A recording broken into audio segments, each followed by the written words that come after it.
अस्सलामु अलैकुम वरहमतुल्लाहि वबरकातुहू। अल्हम्दुलिल्लाहि व सलामुन अला इबादिहिल्लज़ीना इस्तफ़ा वत्तुक़ा वल अफ़ाफ़ वल ग़िना। अम्मा बअद फ़क़द क़ाल अल्लाहु तबारक व तआला फ़िल क़ुरआनिल मजीद वल फ़ुरक़ानिल हमीद। फ़अऊज़ु बिल्लाहि मिनश शैतानिर रजीम। बिस्मिल्लाहिर्रहमानिर्रहीम। ववहबना लहु अहलहु वमसलहुम मअहुम रहमतम मिन्ना वज़िक्रा लिउलिल अलबाब। सदक़ल्लाहु मौलानल अज़ीम। अल्लाहुम्मा सल्लि अला सय्यिदिना व मौलाना मुहम्मदिन व बारिक व सल्लिम कमा तुहिब्बु व तर्दा अदद मा तुहिब्बु व तर्दा। अल्लाहुम्मा सल्लि अला सय्यिदिना व मौलाना मुहम्मदिन व बारिक व सल्लिम कमा तुहिब्बु व तर्दा अदद मा तुहिब्बु व तर्दा। अल्लाहुम्मा सल्लि अला सय्यिदिना व मौलाना मुहम्मदिन व बारिक व सल्लिम कमा तुहिब्बु व तर्दा अदद मा तुहिब्बु व तर्दा। मोहतरम मुकर्रम नाज़रीन, सामीन, हाज़रीन, भाइयों, बुज़ुर्गों और दोस्तों और मुअज़्ज़िज़ ख़वातीन, हमारी माँ बहनों, अल्लाह रब्बुल इज़्ज़त की क़दरदानी तसव्वुफ़ के ज़िमन में जो मौज़ू चल रहा है वो है अल्लाह रब्बुल इज़्ज़त की क़दरदानी। अल्लाह रब्बुल इज़्ज़त की क़दरदानी हमको कैसी करनी है और परवरदिगार कितनी क़दरदानी करते हैं, इसका तज़किरा इस मौज़ू में आपके रूबरू पेश किया जा रहा है। समाअत फरमाएं कि आयत मैंने तिलावत की है, ववहबना लहु अहलहु वमसलहुम मअहुम रहमतम मिन्ना वज़िक्रा लिउलिल अलबाब। ये आयत का तर्जुमा आपके रूबरू पेश कर रहा हूँ। और बख्शे हमने उसको उसके घर वाले और उनके बराबर उनके साथ अपनी मेहरबानी से और याद रखने को अक़ल वालों के लिए। ये तवज्जो दिलाने वाली आयत है बंदों को। ये हमारी तरफ से रहमत और नियामत थी और उसमें सूझबूझ वालों के लिए बड़ी निशानियां हैं कि अगर हम किसी को आज़माते हैं और वो आज़माइश में सब्र के साथ वक्त गुजारता है तो फिर हम उसके अंदाज़े से बढ़कर उसके साथ रहमत और करम का मामला फरमा देते हैं। जैसे बाप समझाने के लिए बच्चे को डांट पिला देता है और डांट उसलिए पिलाता है कि तरबियत मकसूद होती है, उससे दुश्मनी या अदावत नहीं होती, बल्कि बच्चे की तरबियत ज़रूरी है, उसलिए बाप डांटता है। लेकिन चूंकि बाप को बेटे से मोहब्बत भी होती है, ये लाजिमी बात है, इसलिए उस मोहब्बत की वजह से थोड़ी देर के बाद बहाने से आइसक्रीम वगैरह दिला देता है ताकि बच्चे को खुश कर सके। उसको डांट पड़ी है, उसको सदमा ना रहे, ये भी फिक्र जो है बाप को लाहिक रहती है। हम छोटे थे तो कभी कभार घर वाले हमारे मोहल्ले के बूढ़े दुकानदार के पास कोई सौदा लेने भेजते। जब हम उस दुकानदार से सौदा लेते थे तो वो सौदे के साथ में अलहदा से बिस्किट या खाने की कोई चीज़ तोहफतन दे देता था कि बेटा ये खा लो। एक दफ़ा मैंने आकर अपनी वालिदा साहिबा से पूछा कि वो दुकानदार बड़े मियाँ सौदा तो दे देते हैं लेकिन ये खाने के लिए कुछ चीज़ें क्यों देते हैं? वो कहने लगी कि बेटा ये तुम्हारे वालिद के बचपन के दोस्त हैं और उनसे उतना गहरा ताल्लुक़ है, जब तुम उसके सामने जाते हो तो उसे यूँ लगता है कि जैसे मेरा अपना बेटा मेरे पास आया है, ऐसी खुशी उनको महसूस होती है। वो सौदा तो घर के लिए दे देते हैं लेकिन उनकी मोहब्बत की वजह से कुछ चीज़ तुम्हें भी खाने के लिए दे देते हैं। बिल्कुल उसी तरह की मिसाल समझ लीजिए कि अल्लाह रब्बुल इज़्ज़त जब किसी बंदे को आजमाइश में डालते हैं या कोई बंदा अल्लाह ताला के लिए कुर्बानी करता है तो परवरदिगार आलम उस बंदे की तवक्कुआत से बढ़कर उसके साथ रहमत और करम का मामला फरमा देते हैं। एक वाक़या है हज़रत बीबी आसिया का, फिरौन की बीबी। तो फिरौन के महल में एक औरत थी जिसका नाम मुशाता था।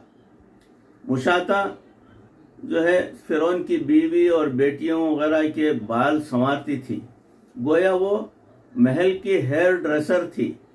वो एक दिन उसकी बेटी के बालों में कंघी कर रही थी कि उसकी कंघी नीचे जा गिरी। उसने उठाते हुए मूसा अलैहिस्सलाम के परवरदिगार का नाम लिया।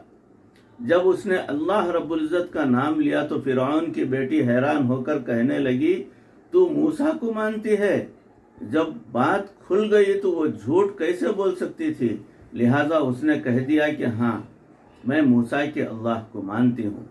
वो कहने लगी, मैं अभी तेरा बंदोबस्त करवाती हूँ। चुनांचे वो भाग कर गई और फिरौन के पास जाकर कहा कि ए अब्बा जान, वो जो है हमारे महल में काम करने वाली औरत जिसकी कोई हैसियत ही नहीं है, वो मूसा को नबी मानती है और अब आपकी खुदाई का बिल्कुल वो जो है इनकार करती है। खुदाई का दावा कैसा है? फिरौन को बड़ा गुस्सा आया। चुनांचे वो कहने लगा, मैं अभी उसको ठीक कर देता हूँ। चुनांचे उसने दरबार लगाया और मुशाता को बुलवाकर कहा कि तुम अपनी बात से रुजू कर लो वरना हम तुम्हें कत्ल कर देंगे। वो कहने लगी, फ़क़्द मा अंत क़ाद, अब तू जो कुछ कर सकता है कर ले। फिरौन को पता था कि उसकी एक दूध पीती बेटी भी है। चुनांचे उसने उस औरत को जो है भेजा, यानी उसे ज़मीन पर लिटाकर उसके हाथ ज़मीन पर बांध दिए गए और हाथ के अंदर से ये कील ज़मीन में गाड़ दी गई। उस तरह दोनों हाथों में भी कील गाड़ दिए गए और दोनों पाँवों में भी कील गाड़ दिए गए। वो हल भी नहीं सकती थी। फिरौन ने कहा, अब बता। वो कहने लगी, मैं अपनी बात से पीछे नहीं हटूंगी। फिरौन ने कहने लगा, अच्छा उसकी बेटी को लाओ। चुनांचे उसकी वो छोटी सी मासूम बच्ची को लाया गया और उसे उस औरत के सीने पर लिटा दिया गया। जब बच्ची माँ के सीने पर लेटी तो उसने दूध पीना शुरू कर दिया। उस हालत में उसको कहा गया कि अगर तुम इस बात को नहीं मानोगी तो हम इस बच्ची को उसी हालत में ज़ुबा कर देंगे। अब बताइए कि माँ को औलाद से कितनी मोहब्बत होती है और जिस माँ के सीने पर उसकी छोटी सी मासूम बच्ची लेटी हुई दूध पी रही हो और उसे ऐसी धमकी मिले तो उसके दिल पर क्या गुजरेगी। मगर वो कहने लगी कि मैं इस बात से पीछे हरगिज नहीं हट सकती। चुनांचे उसकी बेटी को उसी हालत में गर्दन काट कर शहीद कर दिया गया। अल्लाहु अकबर। और उसका खून माँ के सीने पर गिरा। अल्लाहु अकबर। उस माँ के दिल पर क्या बीती होगी, मगर उसने अल्लाह के लिए ये कुर्बानी भी दे दी, बर्दाश्त किया। सुभान अल्लाह। जब उन्होंने देखा कि अब भी नहीं मानी तो उसने बिच्छू मंगवाए। उस जमाने में दुश्मन को सजा देने के लिए शेरों और बिच्छुओं और सांपों को पाला जाता था। जब बिच्छू लाए गए तो उसके जिस्म से कपड़े हटाकर बिच्छू छोड़ दिए गए। अब जहरीले बिच्छुओं ने उसे काटना शुरू कर दिया। जरा सोचें कि अगर शहद की मक्खी काट ले तो कितनी तकलीफ होती है, अगर छोटा सा बिच्छू भी काटे तो कितना दर्द होता है, और अगर बड़े बड़े पले हुए जहरीले बिच्छू काटें तो फिर क्या बनेगा, ये आप बखूबी अंदाजा कर सकते हैं। वो बेचारी इतनी तड़पती रही। बिच्छुओं ने उसे इस कदर काटा कि उसे उसी जगह पर बिलाखिर मौत आ गई। इन्ना लिल्लाहि व इन्ना इलैहि राजिऊन। फिरऔन जब ये काम कर चुका तो वो बहुत खुश हुआ। उसके बाद वो अपने घर आया। उसने आकर अपनी बीवी से कहा, देखा यह औरत मुझे नहीं मानती थी, मैंने उसे कितनी इबरतनाक सज़ा दी। अल्लाह की शान कि फिरऔन की ज़ौजा हज़रत आसिया भी मूसा अलैहिस्सलाम पर ईमान ला चुकी थी। सुभान अल्लाह। चुनांचे उसने कहा कि तू बड़ा बदबख्त और जालिम है कि तूने मासूम बच्ची को भी मरवा दिया और उसकी माँ को भी कत्ल करवा दिया। तुझे ज़रा भी दुख और एहसास नहीं हुआ। जब उसने लानत और मलामत की तो वो कहने लगा, क्यों, क्या तू भी मूसा को मानती है? ईमान बड़ी अजीब नेमत होती है, यह फिर छुपाया नहीं जा सकता, जैसे खुशबू को छुपाया नहीं जा सकता। वो कहने लगी कि हाँ, मैं भी जो है मूसा के परवरदिगार पर ईमान ला चुकी हूँ। उसने ताज्जुब होकर पूछा, तू मेरी बीवी होकर मूसा पर ईमान ले आई? उन्होंने कहा, हाँ, मैं ईमान ले आई हूँ। तो उसने कहा, मैं तुझे भी सख्त सज़ा दिलवाऊंगा। वो कहने लगी, जो मर्जी कर, मैं नहीं घबराऊंगी। अब फिरऔन दोबारा गुस्से में भरा हुआ वापस आया और दोबारा दरबार लगाया। वो गुस्से में आकर कहने लगा कि देखो, यह औरत का हमने ये हशर किया, अब एक और है जिसे मैंने लाखों औरतों में से चुना, क्योंकि वो सबसे ज़्यादा खूबसूरत थी और मैंने उससे इतनी मोहब्बत की कि उसे अपनी बीवी और मलिका बनाया। उसकी खिदमत के लिए हर वक्त सैकड़ों लड़कियां तैयार रहती थीं। उसके काम आंख के इशारे पर होते हैं और वो कहती है कि मैं मूसा पर ईमान ले आई हूँ, उसे बुलवाओ। अब पुलिस वाले भी हैरान हो गए कि अब तक तो मलिका का इतना अदब व एहतराम था और अब फिरऔन हुक्म दे रहा है कि उन्हें गिरफ्तार करके लाया जाए। बहरहाल उन्हें पकड़कर लाया गया। फिरऔन ने उनसे कहा, आसिया, अगर तूने मेरी बात ना मानी तो मैं तुझे सबसे जो है ज़्यादा ईज़ा पहुंचाऊंगा, तुझे सबके सामने रुसवा कर दूंगा। वो कहने लगी, नहीं, मैंने जो बात कर दी है मैं उस पर पक्की हूँ। उसने कहा, देख, मैं तुम्हें आखिरी चांस देता हूँ। इस वक्त तक तू मलिका है और तेरी इज्जत है। मैं तुझे इतना जलील करूँगा कि किसी को उतना जलील नहीं किया होगा। तो उन्होंने कहा, अब नहीं हो सकता, मैं अपनी बात पर पक्की हूँ। चुनांचे उसने गुस्से में आकर अपने दरबारियों को हुक्म दिया कि उसके जिस्म से लिबास उतार दिया जाए। अस्तगफिरुल्लाह। अब बताएं कि अगर मर्द के मजमे में कहें कि तेरा लिबास उतार देंगे तो मर्द को कितनी शर्म आती है कि दिल चाहता है कि ज़मीन फट जाए और मैं उसके अंदर समा जाऊं। जब मर्द को मजमे में बेसतर होना इतना बुरा लगता है तो औरत को फिर वो भी हया वाली औरत और एक बादशाह की बीवी ने मलिका आलिया, अब उनके साथ अगर इस किस्म का कुछ हुआ तो आप खुद अंदाज़ा कर सकते हैं कि कितनी परेशानी वाली बात होगी कि उनको बेसतर होना इतना बुरा लगता है।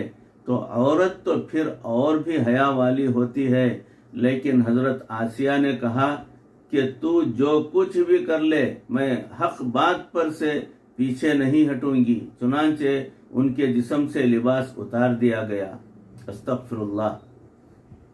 उस हालत में उनसे फिर पूछा गया कि अब मानती हो? उन्होंने कहा कि मैं नहीं मानती। फिरऔन ने यह सुनकर हुक्म दिया कि उसको भी میں تختے پر لٹا دو اور ان کے ہاتھوں اور پیروں کے ہتھیلیوں میں اور پنجوں میں میخ گاڑ دو۔ کہنے لگا کہ اسے ایسے لٹاؤ کہ اس کا چہرہ محل کی طرف رہے، تاکہ اس کو احساس رہے کہ اب میں کبھی اس محل میں داخل نہیں ہو سکوں گی۔ بالآخر فرعون کے حکم کے مطابق ان کا چہرہ محل کی طرف کر کے لٹا دیا گیا۔ بادشاہ نے پھر پوچھا، اب مانتی ہو؟ وہ کہنے لگی، نہیں مانتی۔ اس نے آدمیوں کو بلایا اور کہا کہ زندہ حالت میں اس کے جسم کے اوپر سے کھال اتار دی جائے۔ اللہ اکبر! اس زمانے میں بلیڈ کے ساتھ بہت باریکی سے اوپر کی کھال اتار دی جاتی تھی، چنانچہ ان کی کھال اتار دی گئی۔ اللہ کی شان دیکھیں کہ پورے بدن کی کھال اتارنے تک وہ زندہ رہیں، لیکن جب کھال اتر جائے تو اس جگہ پر ہوا بھی لگے تو کتنا درد ہوتا ہے آپ اندازہ کر سکتے ہیں۔